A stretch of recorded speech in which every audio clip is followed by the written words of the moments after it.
Alright, there's the OEM headers with the crossover pipe and whatnot. Let's go under the car here. Witness the beauty.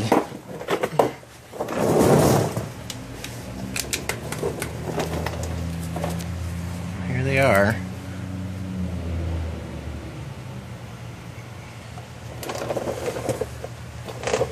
You can see.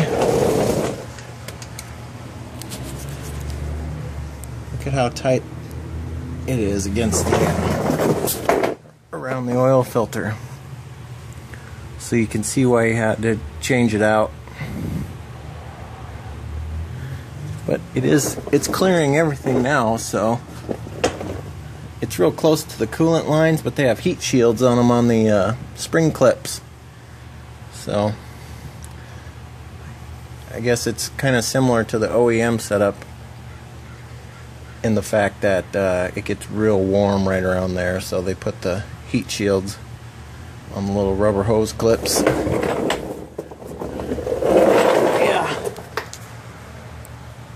I know it's dark under here and it's kind of hard to see, but you get the idea. Let's grab the keys here and fire it up to make sure there's no leaks.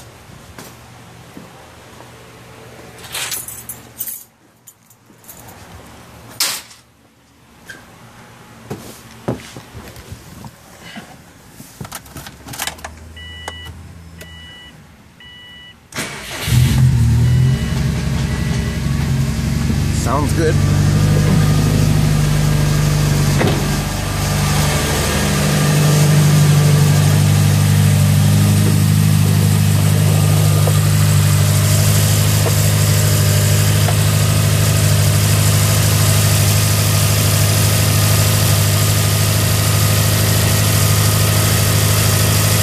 Looks like we got some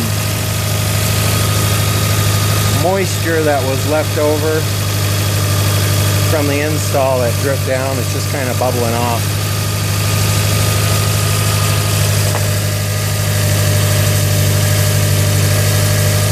Oh, we got a leaker. We got a leaker. I'm going to turn it off and then we'll come back.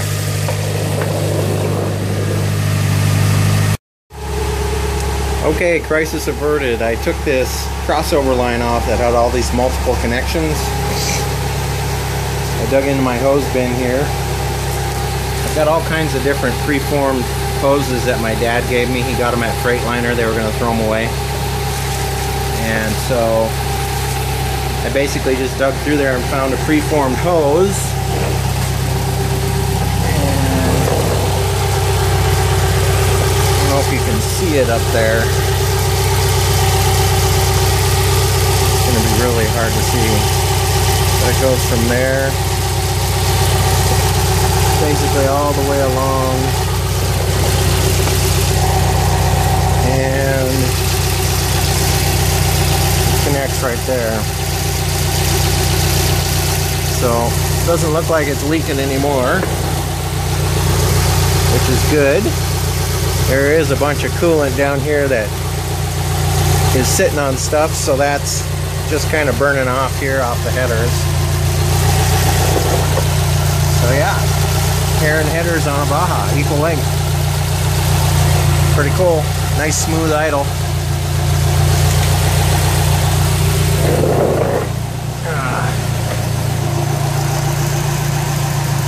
So I got to get the skid plate back on, get this mess cleaned up, and then I'm going to start working on the remote start. Started at, I don't know, 6:30. It's about 8:30 right now, so it took me a couple hours to do the headers. Not too bad. I melted my sleeve reaching up there and grabbing the hose off there, that little coolant crossover line, so that was kind of fun. Be back with the remote start install. Alright, it's almost 1:30, so I've been out here for about 5 hours. Just going through and wiring this up. That's the starter. Got the on and off switch on the steering column there. Big huge mess. got to clean it up. But I'm going to test it and then put everything back together and then come back and show you guys how it works.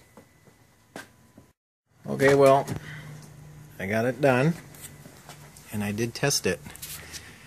Now when you guys with a clutch go to do the preliminary start procedure where it asks for the LEDs to turn on and off to verify that the starter has been wired correctly, because you don't have an automatic transmission, you have to press the clutch and the brake at the same time, start the motor, and then turn it off.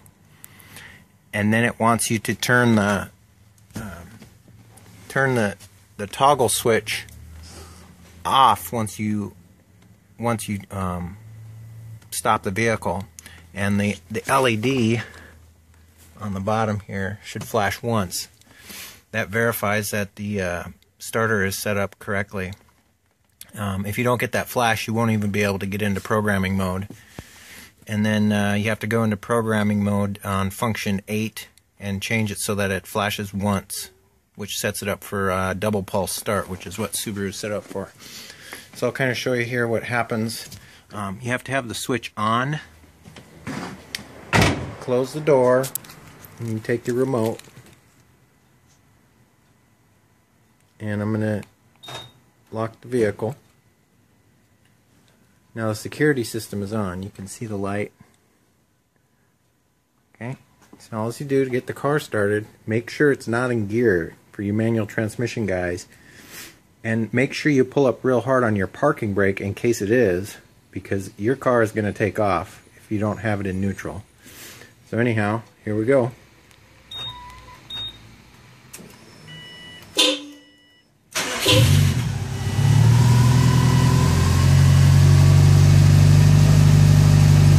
And it's functioning like it's supposed to. Started up the vehicle, and I can come outside, unlock the doors, get inside it. Now if I don't stick the keys in the ignition and I touch the brake, the car shuts off. So if somebody's outside and they decide to bust your window out and get your car and drive away, they aren't going to get very far. So that's it. Easy as that. Took me 5 hours to get it done. Now I just got to clean up the wiring, get it all shoved up in the dash, and button it all back up. Awesome setup. $40 for that remote start. That's all it is, $40. Alright, catch you guys next time. Okay, one more time here. For you, those of you with a security system, you're going to have to adjust your sensitivity of your impact sensor on the actual security module, because when the car starts, if it senses vibrations, it'll set the alarm off. But anyhow,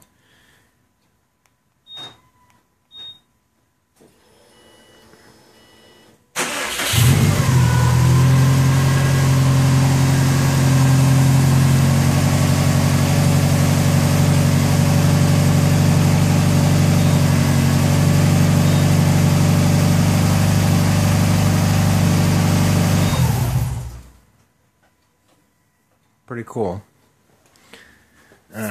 Next episode, I'll be installing the Perrin Subaru coolant overflow tank.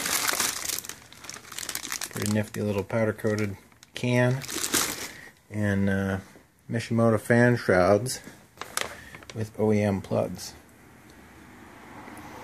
So, see you guys next time.